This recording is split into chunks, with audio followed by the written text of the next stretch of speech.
परिचय।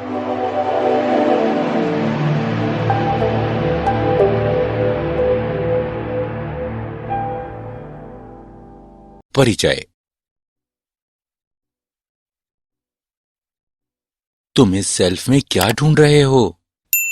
मेरी जीव विज्ञान की किताब यहां नहीं है। आज मेरे जीव विज्ञान के टीचर ने बताया है कि कल जीव विज्ञान का लिखित टेस्ट होगा। तो तुम्हारे टेस्ट का विषय क्या है? कोशिका चक्र और कोशिका विभाजन। कृपया मेरी सहायता करो भाई। ठीक है, मैं तुम्हें कोशिका चक्र और कोशिका विभाजन की विभिन्न प्रावस्थाओं के बारे में बताता हूं।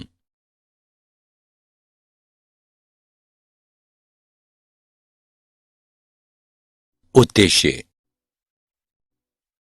इस पाठ के अंत में आप निम्न करने में सक्षम हो जाएंगे। कोशिका चक्र की व्याख्या करना, कोशिका चक्र की विभिन्न प्रावस्थाओं को समझना, एम प्रावस्था और इसकी विभिन्न अवस्थाओं के बारे में जानना, सूत्री विभाजन के महत्व का वर्णन करना, अर्धसूत्री विभाजन और इसकी विभिन्न अवस्थाओं के बारे में जानना, अर्धसूत्री विभाजन के महत्व का वर्णन करना।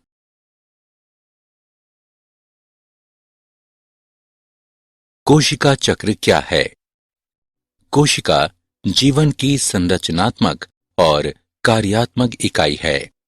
सभी कोशिकाएं दो भागों में विभाजित होकर जनन करती हैं, जिसमें प्रत्येक पैतृक कोशिका विभाजित होकर हर बार दो संतति कोशिकाओं को जन्म देती है। ये नवनिर्मित संतति कोशिकाएं स्वयं वृद्धि और विभाजन कर सकती हैं। एक पैतृक कोशिका और इसकी संतति वृद्धि और विभाजन के बाद एक नई कोशिकीय जनसंख्या का निर्माण करती हैं। वह प्रक्रिया जिसके द्वारा कोशिकाएं पूर्व मौजूद कोशिकाओं से उत्पन्न होती हैं, कोशिका विभाजन कहलाती हैं। वास्तव में यह एक बहुत महत्वपूर्ण प्रक्रिया है और सभी जीवित जीवों में पाई जाती हैं। कोशिका विभाजन के दौरान डीएनए प्रतिकृतिकरण और कोशिका वृद्धि भी होती है। अब आइए कोशिका चक्र के बारे में जानें। घटनाओं का अनुक्रम जिसके द्वारा एक कोशिका अपने जीनोम का द्विगुणन, कोशिका के अन्य संघटकों का संश्लेषण करती है और अंत में दो संतति कोशिकाओं में विभाजन करती है, कोशिका चक्र कहलाता है। आपको यह जानकर आश्चर्य होगा कि प्रतिकृति गुणसूत्र यानी डीएनए कोशिका विभाजन के दौरान जटिल घटनाक्रम के द्वारा संतति केंद्रकों में वितरित हो जाते हैं। अब आइए कोशिका चक्र की प्रावस्थाओं के बारे में जानें।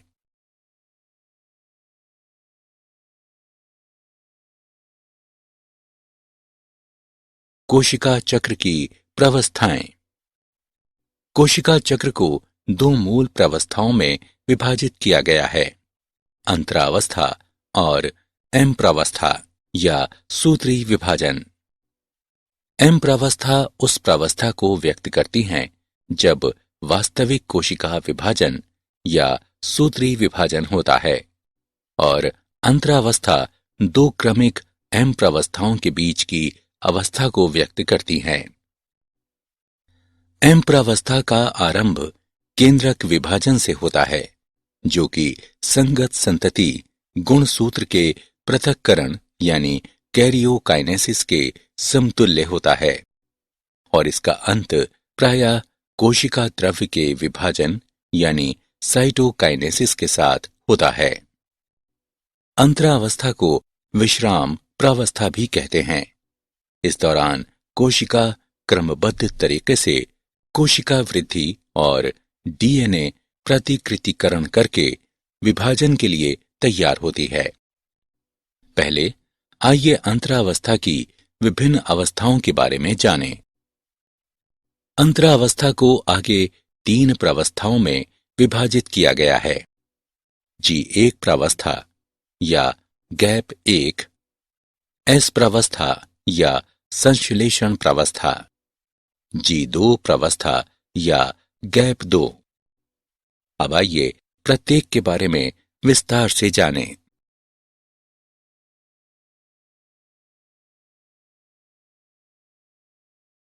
कोशिका चक्र की प्रावस्थाएं। शेष। G1 प्रावस्था सूत्री विभाजन और डीएनए प्रतिकृतिकरण के आरंभ के बीच अंतराल को प्रदर्शित करती है। G1 प्रावस्था के दौरान कोशिका उपापचयी रूप से सक्रिय होती है और निरंतर वृद्धि करती है, लेकिन इसका डीएनए प्रतिकृति नहीं करता है। एस प्रावस्था या संश्लेषण प्रावस्था उस अवधि को दर्शाती है जिसमें डीएनए संश्लेषण या प्रतिकृतिकरण होता है। इस समय प्रति कोशिका डीएनए की मात्रा दुगनी हो जाती है, लेकिन गुणसूत्र की संख्या में कोई वृद्धि नहीं होती है। G2 प्रावस्था के दौरान सूत्री विभाजन के लिए प्रोटीन का संश्लेषण होता है, जबकि कोशिका वृद्धि होती रहती है। कुछ कोशिकाएं जो आगे विभाजित नहीं होती हैं, G1 प्रावस्था से निकलकर निष्क्रिय अवस्था में पहुंच जाती हैं, जो कोशिका चक्र की शांत अवस्था यानी G0 कहलाती हैं। इस प्रावस्था में कोशिकाएं उपापचयी रूप से सक्रिय रहती हैं, लेकिन ये विभाजित नहीं होती हैं। इनका विभाजन जीव की आवश्यकता के अनुसार होता है।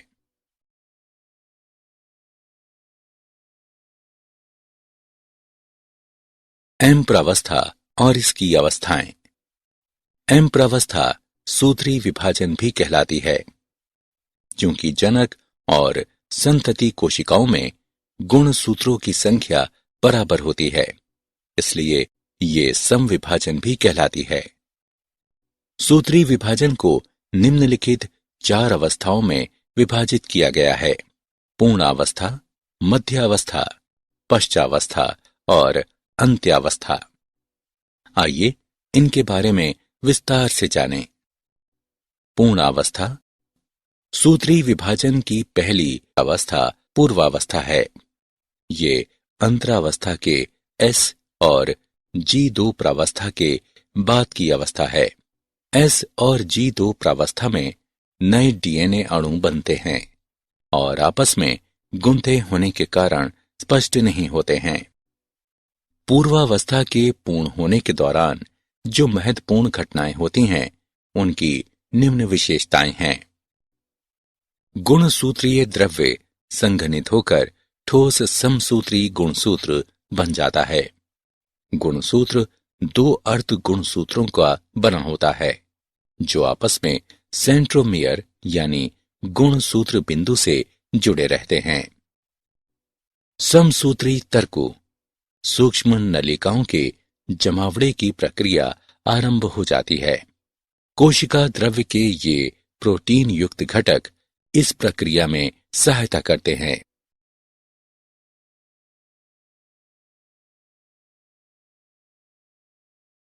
एम प्रावस्था और इसकी अवस्थाएं। मध्यावस्था। सूत्री विभाजन की द्वितीय अवस्था मध्यावस्था कहलाती है। इस अवस्था में मध्यावस्था गुणसूत्र 2 संतति अर्ध गुणसूत्रों से बना होता है, जो आपस में गुणसूत्र बिंदु से जुड़े होते हैं। गुणसूत्र बिंदु की सतह पर स्थित छोटी बिंब के आकार की संरचना काइनेटोकोर कहलाती है। ये संरचना तर्कतंतु के जुड़ने का स्थान है, जो दूसरी ओर कोशिका के केंद्र पर स्थित गुणसूत्रों से जुड़े होते हैं। मध्यावस्था में गुणसूत्रों के पंक्तिबद्ध होने का तल मध्यावस्था पट्टिका कहलाता है।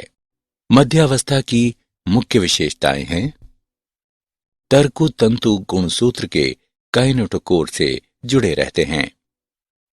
गुणसूत्र तर्कु मध्य रेखा की ओर जाकर मध्यावस्था पट्टिका पर पंक्तिबद्ध होकर ध्रुवों से तर्कतंतु से जुड़ जाते हैं। अब आइए सूत्री विभाजन के अगले चरण अर्थात पश्चावस्था के बारे में जानें। पश्चावस्था ये सूत्री विभाजन का तीसरा या अगला चरण है। पश्चावस्था के प्रारंभ में मध्यावस्था पट्टिका पर आए प्रत्येक गुणसूत्र एक साथ अलग होने लगते हैं और दो संतति अर्ध गुणसूत्र दो विपरीत ध्रुवों की ओर जाने लगते हैं। इस अवस्था की मुख्य विशेषताएं हैं। गुणसूत्र बिंदु विखंडित होते हैं और अर्ध गुणसूत्र अलग होने लगते हैं। अर्ध गुणसूत्र विपरीत ध्रुवों की ओर जाने लगते हैं।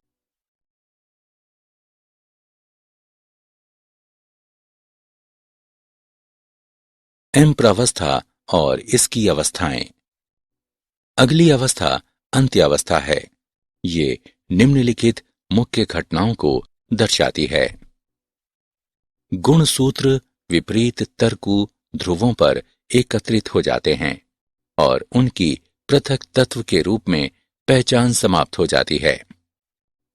गुणसूत्र समूह के चारों ओर केंद्रक आवरण का निर्माण हो जाता है।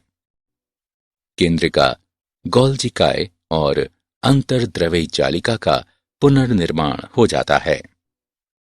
क्या आप जानते हैं कि सूत्री विभाजन द्विगुणित गुणसूत्रों के संतति केंद्रकों यानी केंद्रक विभाजन में संपृथकन से ही समाप्त नहीं होती, बल्कि कोशिका विभाजन संपन्न होने के अंत में कोशिका स्वयं एक अलग प्रक्रिया द्वारा दो संतति कोशिकाओं में विभाजित हो जाती है, जो कोशिका द्रव्य विभाजन कहलाती है।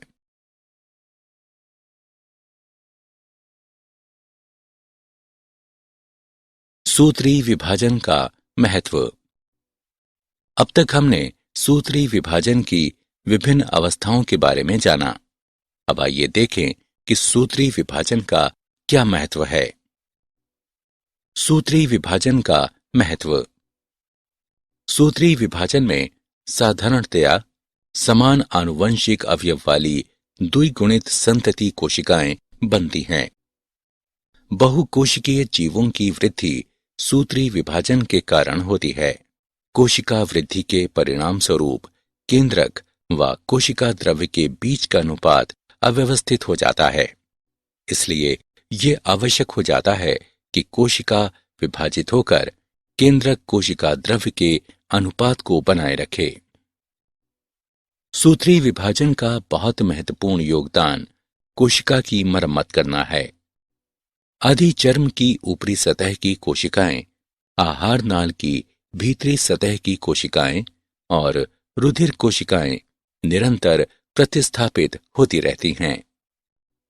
विभज्य योतिकी ऊतकों, शीर्षस्थ एवं पार्श्वीय कैम्बियम में सूत्री विभाजन के कारण पौधों में जीवन भर वृद्धि होती रहती है।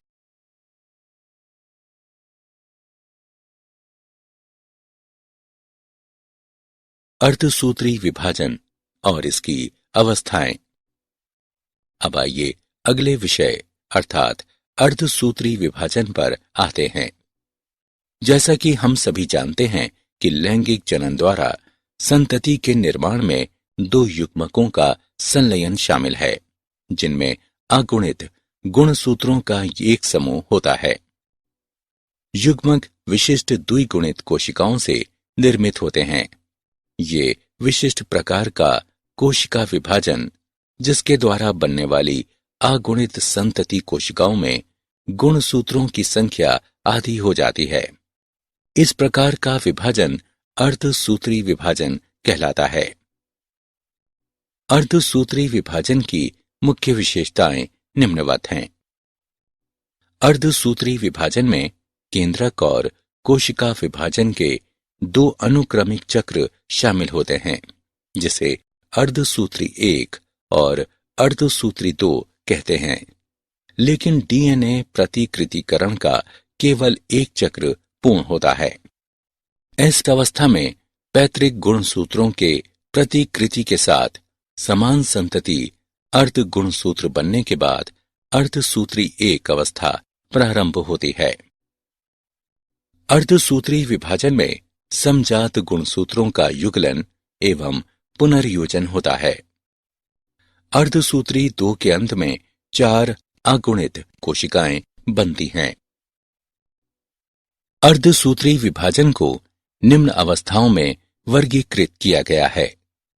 पूर्वावस्था 1, मध्यावस्था 1, पश्चावस्था 1 और अंत्यावस्था 1 अर्धसूत्री 1 के तहत आती हैं, जबकि पूर्वावस्था 2, मध्यावस्था 2, पश्चावस्था 2 और अंत्यावस्था 2 अर्धसूत्री 2 के तहत आती हैं। अब आइए प्रत्येक प्रावस्था का विस्तार से अध्ययन करें।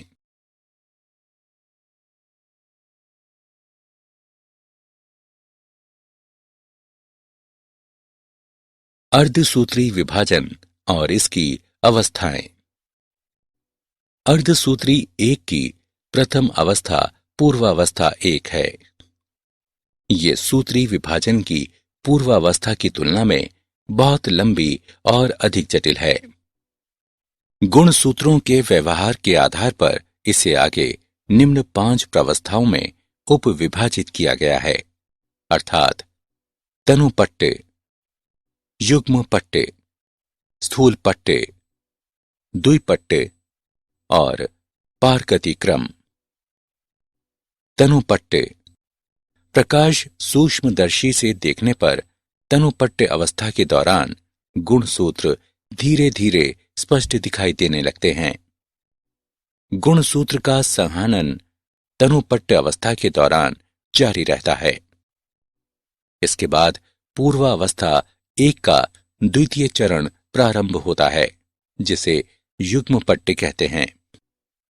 इस अवस्था के दौरान गुणसूत्रों का युग्मन प्रारंभ हो जाता है और इस प्रकार की संबद्धता को सूत्र युग्मन कहते हैं। ऐसे युग्मित गुणसूत्र समजात गुणसूत्र कहलाते हैं। इस अवस्था का इलेक्ट्रॉन सूक्ष्मलेखी ये दर्शाता है कि गुणसूत्र सूत्र युग्मन के साथ एक जटिल संरचना का निर्माण होता है, जिसे सिनेप्टोनिमल सम्मिश्र कहते हैं। सूत्र युग्मित समजात गुणसूत्र के युग्म द्वारा निर्मित सम्मिश्र युगली अथवा चतुष्क कहलाता है। हालांकि वे अगली अवस्था में अधिक स्पष्ट दिखाई देते हैं। अगली अवस्था स्थूल पट्ट पहले की दोनों चरणों से अधिक लंबी होती है। स्थूल पट्ट अवस्था के दौरान युगली गुणसूत्र चतुष्क के रूप में अधिक स्पष्ट दिखाई देते हैं। इस अवस्था में पुनर्योजन ग्रंथिकाएं दिखाई देने लगती हैं, जहां पर समजात गुणसूत्रों के असंतति अर्ध गुणसूत्रों के बीच विनिमय होता है। विनिमय 2 समजात गुणसूत्रों के बीच आनुवंशिक पदार्थों का आदान प्रदान है। विनिमय 2 गुणसूत्रों पर आनुवंशिक पदार्थों के पुनर्योजन को बढ़ावा देता है। समजात गुणसूत्रों के बीच पुनर्योजन स्थूलपट्ट अवस्था के अंत तक पूर्ण हो जाता है, जिसके परिणाम स्वरूप विनिमय स्तर पर गुणसूत्र जुड़े हुए दिखाई पड़ते हैं। स्थूलपट्ट अवस्था के बाद द्विपट्ट अवस्था आती है। द्विपट्ट अवस्था की शुरुआत की पहचान सिनेप्टोनिमल सम्मिश्र के विघटन से होती है और युगली के समजात गुणसूत्र विनिमय बिंदु के अतिरिक्त एक दूसरे से अलग होने लगते हैं। एक्स आकार की यह संरचना काएचमेटा कहलाती है। अर्धसूत्री पूर्वावस्था 1 का अंतिम चरण पारगति क्रम है। ये काएचमेटा के अंत द्वारा पहचानी जाती है। इस प्रावस्था के दौरान गुणसूत्र पूर्णतया संघनित हो जाते हैं और अर्धसूत्री तर्कु एकत्रित होकर समजात गुणसूत्रों को अलग करने में सहयोग प्रदान करते हैं। पारगति क्रम के अंत तक केंद्रिका अदृश्य हो जाती है और केंद्रक आवरण भी विकृत हो जाता है। पारगति क्रम मध्य अवस्था की ओर पारगमन को निरूपित करता है।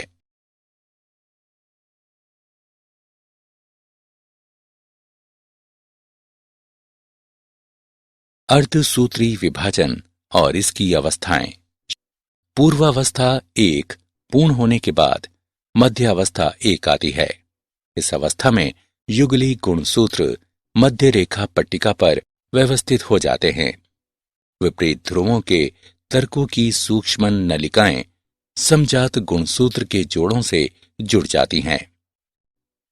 पश्चावस्था 1 अगली अवस्था है। इस अवस्था में समजात गुणसूत्र अलग हो जाते हैं, जबकि संतति अर्ध गुणसूत्र बिंदु से जुड़े रहते हैं। पश्चावस्था 1 के बाद अंत्यावस्था 1 आती है। इस अवस्था में केंद्रक कला और केंद्रिका पुनः स्पष्ट होने लगते हैं। कोशिका द्रव्य विभाजन शुरू हो जाता है और ये कोशिका द्विक कहलाता है। यद्यपि बहुत से मामलों में गुणसूत्र का कुछ छितराव हो जाता है, वे अंतरावस्था केंद्रक की पूर्णतया फैली अवस्था तक नहीं पहुंचते हैं। दो अर्धसूत्री विभाजन के बीच की अवस्था अंतराल अवस्था कहलाती है और ये सामान्यतः कम समय के लिए होती है। अंतराल अवस्था के बाद पूर्वावस्था 2 आती है।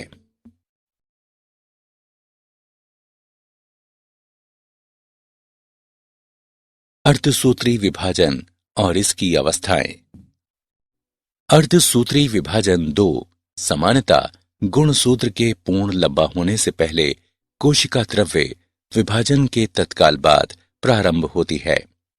अर्धसूत्री विभाजन 1 के विपरीत अर्धसूत्री विभाजन 2 सामान्य सूत्री विभाजन के समान होता है। पूर्वावस्था 2 के अंत तक केंद्रक झिल्ली अदृश्य हो जाती है। गुणसूत्र पुनः संघनित हो जाते हैं।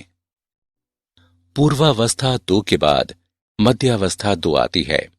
इस अवस्था में गुणसूत्र मध्यांश पर पंक्तिबद्ध हो जाते हैं और तर्कों की विपरीत ध्रुवों की सूक्ष्म नलिकाएं संतति अर्ध गुणसूत्र के काइनेटोकोर से चिपक जाती हैं।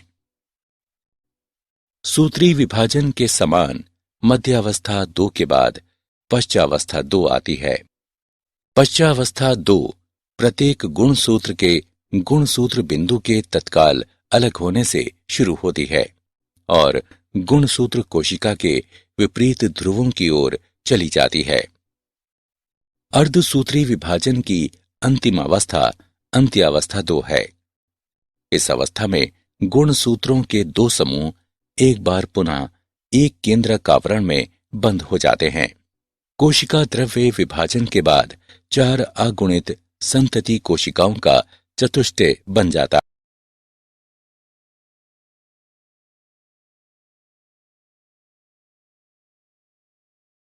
अर्धसूत्री विभाजन का महत्व।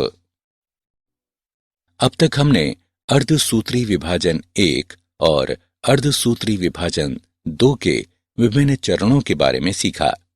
अब आइए जानें कि अर्धसूत्री विभाजन का क्या महत्व है।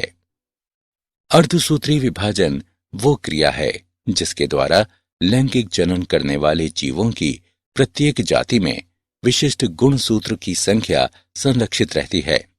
यद्यपि विरोधाभासी प्रक्रिया के परिणाम स्वरूप गुणसूत्रों संख्या आधी हो जाती है। इसके द्वारा जीवधारियों की जनसंख्या में एक पीढ़ी से दूसरी पीढ़ी तक आनुवंशिक विभिन्नताएं बढ़ती जाती हैं। विकास प्रक्रिया के लिए विभिन्नताएं बहुत महत्वपूर्ण हैं।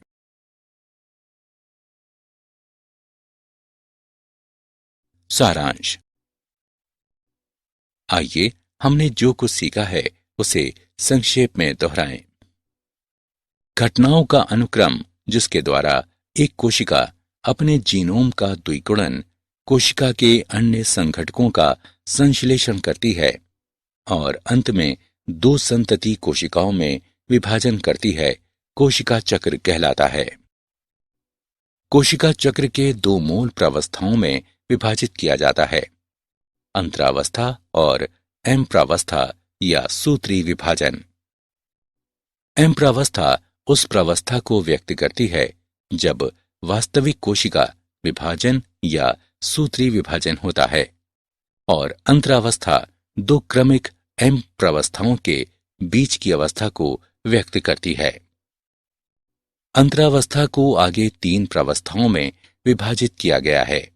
G1 प्रावस्था, S प्रावस्था, G2 प्रावस्था। एम प्रावस्था या सूत्री विभाजन को निम्न 4 चरणों में विभाजित किया गया है: पूर्वावस्था, मध्यावस्था, पश्चावस्था और अंत्यावस्था। सूत्री विभाजन में साधारणतया समान आनुवंशिक अवयव वाली द्विगुणित संतति कोशिकाएं बनती हैं। बहुकोशिकीय जीवों की वृद्धि सूत्री विभाजन के कारण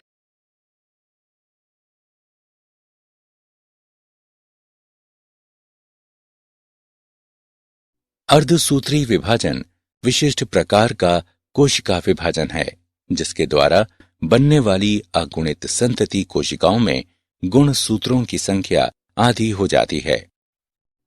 अर्धसूत्री विभाजन में केंद्रक और कोशिका विभाजन के 2 अनुक्रमिक चक्र शामिल होते हैं, जिसे अर्धसूत्री 1 और अर्धसूत्री 2 कहते हैं।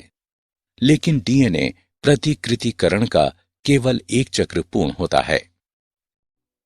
अर्धसूत्री 1 में पूर्वावस्था 1, मध्यावस्था 1, पश्चावस्था 1 और अंत्यावस्था 1 शामिल है, जबकि अर्धसूत्री 2 में पूर्वावस्था 2, मध्यावस्था 2, पश्चावस्था 2 और अंत्यावस्था 2 शामिल है। गुणसूत्रों के व्यवहार के आधार पर पूर्वावस्था 1 को 5 प्रावस्थाओं में उपविभाजित किया गया है, अर्थात तनुपट्टे, युग्म पट्टे, स्थूल पट्टे, द्विपट्टे और पारगति क्रम। स्थूल पट्टे प्रावस्था के दौरान विनिमय होता है। अर्धसूत्री विभाजन से जीवधारियों की जनसंख्या में एक पीढ़ी से दूसरी पीढ़ी तक आनुवंशिक विभिन्नताएं बढ़ती जाती हैं।